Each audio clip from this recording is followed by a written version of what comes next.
दैत्यरुद्र संहिता के पंचम युद्धखंड में दूसरा अध्याय। तारक पुत्रों से पीड़ित देवताओं का ब्रह्मा जी के पास जाना और उनके परामर्श के अनुसार असुर वध के लिए भगवान शंकर की स्तुति करना। व्यास जी बोले, हे ब्रह्मापुत्र, हे महाप्राज्ञ, हे वक्ताओं में श्रेष्ठ, अब मुझे बताइए कि उसके बाद क्या हुआ और देवगढ़ किस प्रकार सुखी हुए। ब्रह्मा जी बोले, महाबुद्धिमान व्यास जी का ये वचन सुनकर शिव जी के चरण कमलों का स्मरण करके सनत कुमार जी ने कहा। सनत कुमार बोले, तब उनके तेज से दग्ध हुए इंद्रादि देवता दुखी हो परस्पर मंत्रणा कर ब्रह्मा जी की शरण में गए। वे सभी निस्तेज देवता प्रीतिपूर्वक पितामह को प्रणाम करके अवसर देखकर उनसे अपना दुख कहने लगे। देवता बोले, हे विधाता, तारक पुत्रों सहित त्रिपुरनाथ मय के द्वारा सभी देवता अत्यधिक पीड़ित किए जा रहे हैं, इसलिए हे ब्राह्मण, हम लोग दुखी होकर आपकी शरण में आए हैं। आप उनके वध का कोई उपाय कीजिए जिससे हम लोग सुखी हो जाएं। सनत कुमार बोले, देवगणों के इस प्रकार कहने पर सृष्टिकर्ता ब्रह्मा जी मय से डरे हुए उन समस्त देवताओं से हंसकर कहने लगे। ब्रह्मा जी बोले, हे देवताओं, आप लोग उन दैत्यों से बिल्कुल मत डरिए, मैं उनके वध का उपाय बता रहा हूँ। शिव जी कल्याण करेंगे। मैंने ही इस दैत्य को बढ़ाया है, अतः मेरे हाथों इसका वध होना उचित नहीं है और इस समय त्रिपुर के नगर में निरंतर पुण्य ही बढ़ रहा है। अतः इंद्र सहित सभी देवता शिव जी से प्रार्थना करें, यदि वे सर्वाधीश प्रसन्न हो जाएं, तो आप लोगों के कार्य को पूर्ण करेंगे।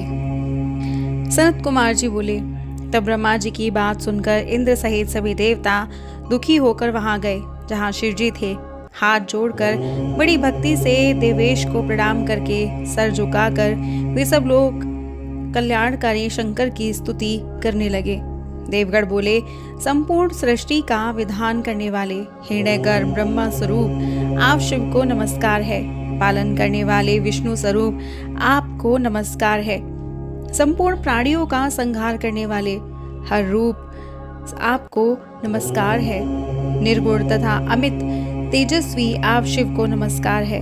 अवस्थाओं से रहित निर्विकार तेज स्वरूप महाभूतों में आत्म स्वरूप से वर्तमान निर्लिप्त एवं महान आत्मा वाले आप महात्मा को नमस्कार है। संपूर्ण प्राणियों के अधिपति शेष रूप से पृथ्वी का भार उठाने वाले, तृणा को नष्ट करने वाले, शांत प्रकृति वाले तथा अमित तेजस्वी आप शिव को नमस्कार है। महादैत्य रूपी महावान को विनष्ट करने के लिए देवाग्नि के स्वरूप एवं दैत्य रूपी वृक्षों के लिए कुठार स्वरूप आप शूलपाणी को नमस्कार है। महादैत्यों का नाश करने वाले हे परमेश्वर आपको नमस्कार है। हे सभी अस्त्रों के धारण करता आप अंबिकापति को नमस्कार है। हे पार्वती नाथ, हे परमात्मन, हे महेश्वर आपको नमस्कार है।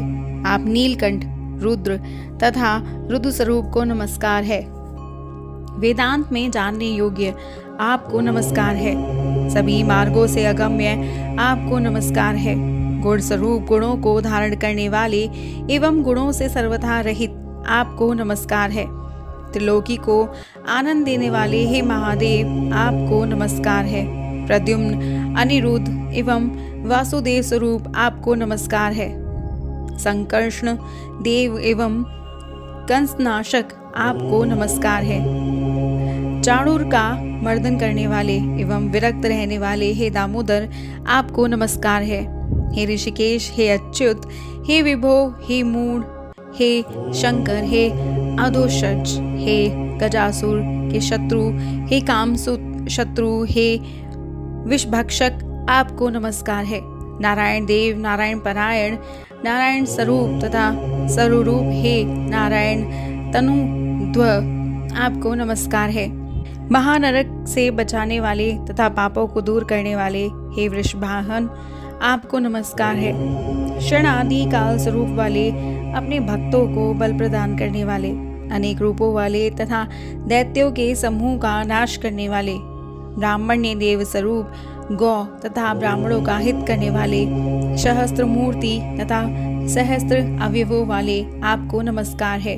धर्म रूप, सत्व स्वरूप तथा सत्वात्म रूप हे हर आपको नमस्कार है। वेदों के द्वारा जानने योग्य स्वरूप वाले तथा वेद प्रिय आपको नमस्कार है। वेद स्वरूप एवं वेद के वक्ता आपको नमस्कार है। सदाचार के मार्ग से जानने योग्य एवं सदाचार के मार्ग पर चलने वाले आपको बार बार नमस्कार है। विष्टरश्वा विष्णु तथा सत्यमय आपको नमस्कार है। सत्य प्रिय, सत्य स्वरूप तथा सत्य से प्राप्त होने वाले आपको नमस्कार है। माया को अपने अधीन रखने वाले आपको नमस्कार है। माया के अधिपति आपको नमस्कार है। सामदेव स्वरूप, ब्रह्म स्वरूप तथा ब्रह्मा से उत्पन्न होने वाले आपको नमस्कार है। हे ईश, आप तप स्वरूप तपस्या का फल देने वाले, स्तुति के योग्य, स्तुति रूप, स्तुति से प्रसन्न चित्त, श्रुति के आचार से प्रसन्न रहने वाले, स्तुति प्रिय, जरायुज, अंडज आदि 4 स्वरूप वाले एवं जल थल में प्रकट स्वरूप वाले आपको नमस्कार है। हे नाथ, सभी देवता आदि श्रेष्ठ होने से आपकी विभूति है। आप सभी देवताओं में इंद्र स्वरूप है और ग्रहों में आप सूर्य माने गए हैं। आप लोकों में सत्य लोक, सरिताओं में गंगा, वर्णों में श्वेत वर्ण और सरोवरों में मान सरोवर हैं। आप पर्वतों में हिमालय, गायों में कामधेनु, समुद्र में क्षीर सागर एवं धातुओं में स्वर्ण है। हे शंकर, आप वर्णों में ब्राह्मण, मनुष्यों में राजा, मुक्ति क्षेत्रों में काशी तथा तीर्थों में प्रयाग है। हे महेश्वर, आप समस्त पाषाणों में स्फटिक मणि, पुष्पों में कमल तथा पर्वतों में हिमालय हैं। आप व्यवहारों में वाणी है, कवियों में भार्गव हैं, पक्षियों में शरभ है और हिंसक प्राणियों में सिंह कहे गए हैं। हे वृषभध्वज, आप शिलाओं में शालग्राम शिला और सभी पूज्यों में नर्मदा लिंग है। हे परमेश्वर, आप पशुओं में नंदीश्वर नामक वृषभ, वेदों में उपनिषद रूप और यज्ञ करने वालों में चंद्रमा है। आप तेजस्वियों में अग्नि, शैवों में विष्णु, पुराणों में महाभारत तथा अक्षरों में मकार है। बीज मंत्रों में प्रणव, ओमकार, दारुण विष, पदार्थों में विष, व्यापक वस्तुओं में आकाश तथा आत्माओं में परमात्मा है। आप संपूर्ण इंद्रियों में मन, सभी प्रकार के दानों में अभय दान, पवित्र करने वालों में जल तथा जीवित करने वाले पदार्थों में अमृत है। आप लाभों में पुत्र लाभ तथा वेगवानों में वायु है।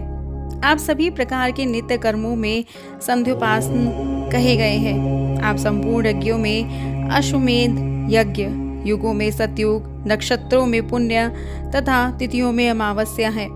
आप सभी ऋतुओं में वसंत, पर्वों में संक्रांति, तृणों में कुश और स्थूल वृक्षों में वट वृक्ष हैं। आप योगों में व्यतिपात, लताओं में सोमलता, बुद्धियों में धर्म बुद्धि तथा सुहादों में कलत्र है।